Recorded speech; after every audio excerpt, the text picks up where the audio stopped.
Hi, ಇವತ್ತು hotel ಸ್ಟೈಲಲ್ಲಿ ಇರುವಂಥ ಚಟ್ನಿ ಯಾವ ಥರ ಮಾಡ್ಕೊಳ್ಳೋದು ಅಂತ ನಿಮಗೆ ತೋರಿಸ್ಕೊಡಕ್ಕೆ ಬಂದಿದ್ದೀನಿ. ಇದು ಕೊಬ್ಬರಿಗೆ ಒಂದು ಸ್ವಲ್ಪ ಹೆಚ್ಚಿ ಚೆನ್ನಾಗಿ ತೊಳ್ಕೊಳ್ಬೇಕು ಕೊಬ್ಬರಿ, ಯಾಕಂದರೆ ಅದರಲ್ಲಿ ಮೇಲ್ಗಡೆ ಏನಾದರೂ ಗಲೀಜು ಏನಾದಿದ್ದರೆ ಹೊಟ್ಟೋಗುತ್ತೆ. ಅದಕ್ಕೆ ಒಂದು ಸ್ವಲ್ಪ ನೀರು ಹಾಕಿಬಿಟ್ಟು ತೊಳಿತಾ ಇದ್ದೀನಿ ಚೆನ್ನಾಗಿ, ಏನಾದರೂ ಒಂದು ಸ್ವಲ್ಪ ಕ್ಲೀನಿಂಗ್ ಆಗಲಿ ಅಂತ ಅಷ್ಟೇ. ಮತ್ತು ಚಟ್ನಿ ಮಾಡ್ಕೊಳ್ಳೋದು ಯಾವ ಥರ ಅಂತ ನೋಡೋಣ. ಹೀಗೆ ಹಸಿಮೆಣ್ಸಿನ್ಕಾಯಿ ಒಂದು 4-5 ನಿಮ್ಗೆ ಎಷ್ಟು ಬೇಕೋ ಅಷ್ಟು ಖಾರ ಹಾಕ್ಕೋಬೋದು. ಆದರೆ ನನಗೆ 5 ಮೆಣಸಿನ್ಕಾಯಿ ಬೇಕಾಗಿತ್ತು, 5-6 ಹಾಕ್ಕೊಂಡಿದ್ದೀನಿ ಅಷ್ಟೇ ಮೆಣಸಿನ್ಕಾಯಿ.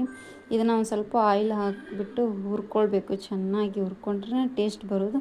ಮತ್ತು ಈರುಳ್ಳಿ ಬೆಳ್ಳುಳ್ಳಿ ಕೂಡ ಹುರ್ಕೊಳ್ತಾ ಇದ್ದೀನಿ ಇವಾಗ ಹಾಕ್ಕೊಂಡು. ಒಂದು ಸ್ವಲ್ಪ ಅದಕ್ಕೂ ಆಯಿಲ್ ಬಿಡಬೇಕು. ಹಾಗೆ ನೆಕ್ಸ್ಟ್ ಶೇಂಗಾ ಕೂಡ ಹುರ್ಕೊಂಡಿದ್ದೀನಿ ನೋಡಿರಿ, ಅದು ಬಾಣಲಿಯಲ್ಲಿ ಹುರ್ಕೊಂಡ್ಬಿಟ್ಟು ಅದು ಚಟ್ನಿಗೆ ಇಟ್ಕೊಂಡಿದ್ದೀನಿ. ಈರುಳ್ಳಿ ಮೆಣಸಿನ್ಕಾಯಿ ಮತ್ತು ಒಂದು ಸ್ವಲ್ಪ ಜೀರಿಗೆ ತೊಗೊಂಡಿದ್ದೀನಿ. ಹೊಟ್ಟೆಗೆ ಕೊಬ್ಬರಿ ಇರೋದ್ರಿಂದ ಜೀರ್ಣ ಆಗಲ್ಲಲ್ಲ, ಅದಕ್ಕೆ ಒಂದು ಸ್ವಲ್ಪ ಜೀರಿಗೆ ಹಾಕ್ಕೋಬೇಕು. ಇದರಲ್ಲಿ ಉಪ್ಪು ಹಾಕಿ ಇಡೋದ್ರಿಂದ ಲಕ್ಷ್ಮಿ ಒಲಿತಾಳೆ ಅಂತ ನಮ್ಮಲ್ಲಿ ನಂಬಿಕೆ ಇದೆ.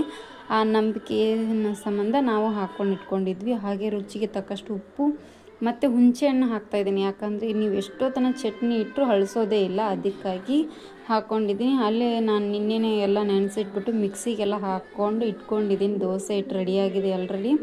ನನ್ನ ಮಗನಿಗೆ ಗೊಂಬೆ ದೋಸೆ ಬೇಕು ಅಂತ ಕೇಳ್ತಾ ಇದ್ದ, ಅದಕ್ಕೆ ನಾನು ಗೊಂಬೆ ದೋಸೆ ಹಾಕ್ತಾಯಿದ್ದೀನಿ. ನಿಮ್ಗೆ ಯಾವ ಥರ ದೋಸೆ ಬೇಕೋ ಆ ಥರ ಹಾಕ್ಬೋದು. ಹೋದ್ಸತಿ ಮಸಾಲೆ ದೋಸೆ ಹಾಕಿ ನಿಮಗೆ ತೋರಿಸಿದ್ದೆ ನಾನು, ಎಷ್ಟು ಚೆನ್ನಾಗಿ ಬಂದಿದೆ ಅಂತ. ಈಗ ಮಕ್ಕಳಿಗೆ ಗೊಂಬೆ ದೋಸೆ ಅಂದರೆ ತುಂಬಾ ಇಷ್ಟ ಅಲ್ವಾ, ಅದಕ್ಕೆ ಗೊಂಬೆ ದೋಸೆನೇ ಹಾಕಿದ್ದೀನಿ. ನನ್ನ ಮಗ ತುಂಬಾ ಇಷ್ಟಪಡ್ತಾನೆ ಈ ದೋಸೆನ, ಅದಕ್ಕೆ ಅಲಂಕಾರಕ್ಕೆ ಒಂದು ಸ್ಮೈಲು ಮತ್ತು ಕಣ್ಣು ಅಷ್ಟೇ ಇಟ್ಟಿದ್ದೀನಿ. ನನ್ನ ಮಗ ಅಂತ ತುಂಬಾ ಖುಷಿ ಪಡ್ತಾನೆ ಇದನ್ನು ನೋಡಿದರೆ.